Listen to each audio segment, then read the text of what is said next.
No one saw this coming in what's been a year filled with fantastic play and many surprises on the Toronto Blue Jays team. There is one player in particular that has not only exceeded expectations, but he's doing something that nobody saw coming. But there is a brand new rumor and also a new report and some speculation that has dropped surrounding this particular player that not only did nobody see coming, but this guy could make a huge impact on the Toronto Blue Jays a lot sooner than we initially thought. We're going to write down exactly who that is and discuss what this means going forward as things have taken a turn. We also have multiple huge Toronto Blue Jays updates to go over today ahead of a massive series tonight against the Philadelphia Phillies. But before we do it all, folks, if you're part of the percentage who aren't subscribed to the channel, you guys have been absolute beasts. So make sure to hit that subscribe button. Thank you guys for your continued support. Ladies and gentlemen, this is going to be an interesting one. Now, the player I'm talking about is Trey Yesavage. And we're going to dive into a bunch of different things. We're going to dive into what Keegan Matheson said here in a minute. But let's just start. He, of course, got promoted to AAA a few days ago, and he made his first start last night. He went 4 innings, gave up 1 hit, and only gave up 1 run. And he walked 3. Yes, walked 3 in the first inning and managed to only give up 1 run with the bases loaded and no outs in the first inning. And then since then, for the final 3 innings, was absolutely dominant. Gave up basically just a walk, right? Walk and a hit. Trey Yesavage has completely shifted the way that this Toronto Blue Jays team has really thought about their prospects because he started in low A, then got promoted to high. I mean, it was just a week or two ago that we were talking about him getting promoted to high A, soared through it, got into double A. He's going to make a push to triple A, but he could make a push to the MLB a lot sooner than we all thought, and we're going to dive right into that now. Now, of course, this is from Keegan Matheson, and he's not reporting in the sense of, reporting that he's going to be called up or anything like that, but there's an article that he wrote, and it's very intriguing. Now, you can see this here. There was a question asked, is there a realistic chance that we see him in the majors right now, from Sohan Chun? Keegan Matheson said, coming into 2025, I would have given Trey Yesavage a 0% chance of touching the big leagues. It's still not a likely outcome, but I can't give it a 0 anymore. Huge developmental success for the Jays, and if he becomes a late option, bonus on top of a bonus. Now, ladies and gentlemen, this is a bit, out of nowhere. Now, of course, we know that the Toronto Blue Jays, they've had struggles with their big league prospects, specifically their pitching prospects. And really, they haven't had many massive hits as of late since Bo and Vladdy. Now, you think back to some of the, starting pitching prospects. Guys like Nate Pearson was a big one. Ricky Tiedemann still is. But Nate Pearson was called up arguably too early. And we know where he is now. He got traded away from the Toronto Blue Jays to the Cubs. Whereas you think about Alek Manoah, he got called up a little bit early as well. I still remember the day against the New York Yankees. He was dominant, and he had injury concerns, but was tailing off a little bit. I still think he's going to be a big factor. But the Jays have to be careful now with Trey Yesavage. Now, they're at a point of their season where they're in desperate need of a starting pitcher. Now, could there be a lot of starting pitchers on the horizon and coming? Max Scherzer. Bowden Francis is up and down with Max Scherzer, and of course, there's Alek Manoah are the two guys. Think about August for Alek Manoah, Max Scherzer by the end of June, we're hoping. It's very intriguing. Now, you pair that with Keegan Matheson coming out and saying that there's, not a likely outcome. It's definitely not. I'm not saying this is a likely outcome, but it is an outcome that was not foreseen. And of course, we had him on our channel here, Keegan, a couple of weeks ago, and he said that his prediction would be next year at this time. Now, since then, he's been dominant and he's been called up, right? He's been called up to Double A since that, update here. And this is a part of the article. This is from Keegan Matheson. Trey Yesavage is already well ahead of schedule, and given that he already built up close to 100 innings in college ball last year, he should be able to cruise past that comfortably. Teams monitor a million more metrics than just innings pitched, but something in the range of 120 to 140 innings seems logical here. The Blue Jays are obviously thin at the major league level right now, with Max Scherzer injured and Bowden Francis struggling, and while Alek Manoah's eventual return and Adam Mako's presence offers hope, quantity is always the best approach. The Blue Jays farm system is finally providing that, and I think we're at a point now where there's a real chance that we see Trey Yesavage in some role, this year. I'm not going to say it's a very likely chance, but there's a real chance that it happens.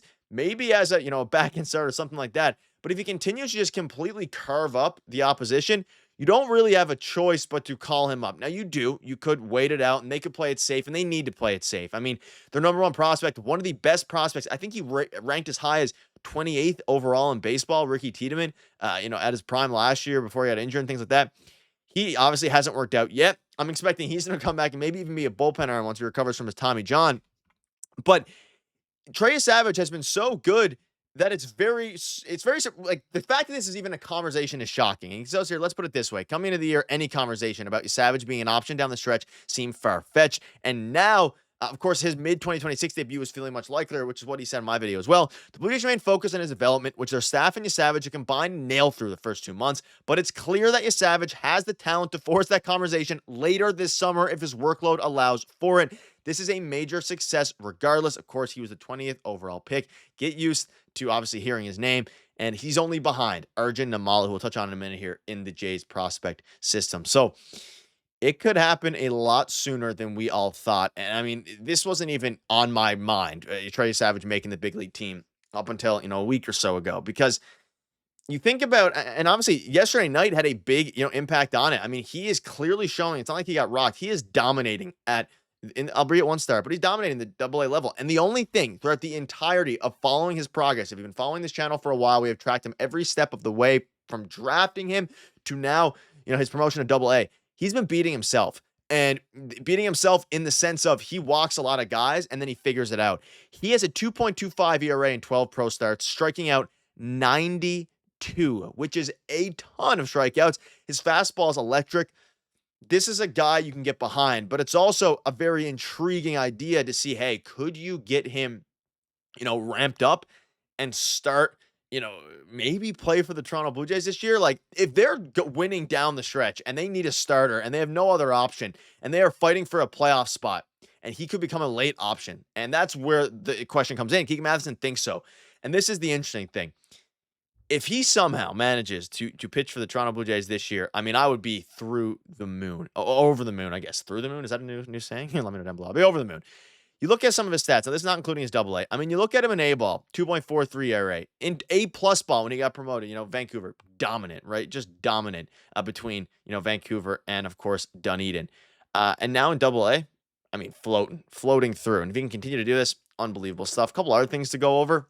Again, if I'll ask you to put a bow on the Trey Yesavage stuff here, you can see at the bottom, he battled his nerves in the first inning, walking the bases loaded with 0 outs. Yesavage settled in after that, though, retiring the next 3 batter he faced, so he saved. So he started the game very rough. He had no outs. He walked. He gave up a hit and he walked a run in. Ever since then, dominant the rest of the way.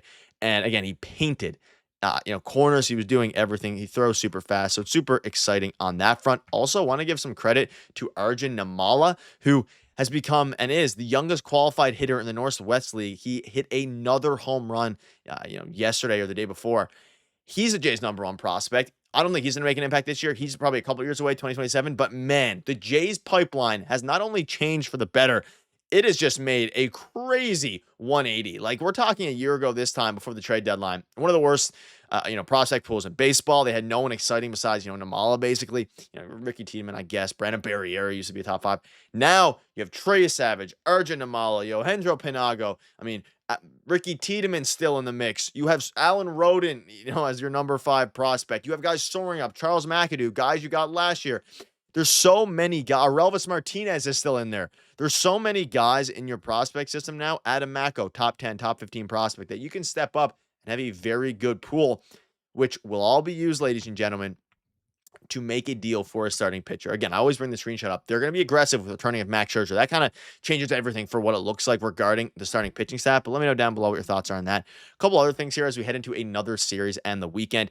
Shout out Chris Black. He had some Blue Jays facts as we're now 29 games from the All-Star break. The Jays are playing their best extended stretch of baseball since the end of 2022. Their catcher is in his best extended stretch since 2022, and they have 3 valuable vets returning soon in Santander, Varsho, and Scherzer. So just a little bit of some rapid fire facts for you all, credit of and courtesy of Down to Black, Chris Black on Twitter. Does great work over there. Feel free to check him out. It's interesting. I'll put the link to the tweet as well down below. Shout out to Chris Black, because you're at the point now where heading into this series tonight, the Yankees continue to, play good baseball. It's going to be tough to catch them for the AL East, but it is very doable. Now, on the flip side of things, the Toronto Blue Jays are entering a crucial series themselves. If they can take care of business yet again against, the Phillies. I mean, the Yankees won yet again yesterday night. So against the Royals, 1-0. So it was rough there. But if you can continue to, take care of business, you're going to be in very, very good shape. And hopefully Ernie Clement will be available for today's game. We'll keep you up to date with all that stuff. He's been dominant. He's been fantastic. Best utility player in the game. So probably going to win a Gold Glove in the utility role. Man, what an exciting time to be a Jays fan. We need the momentum to continue.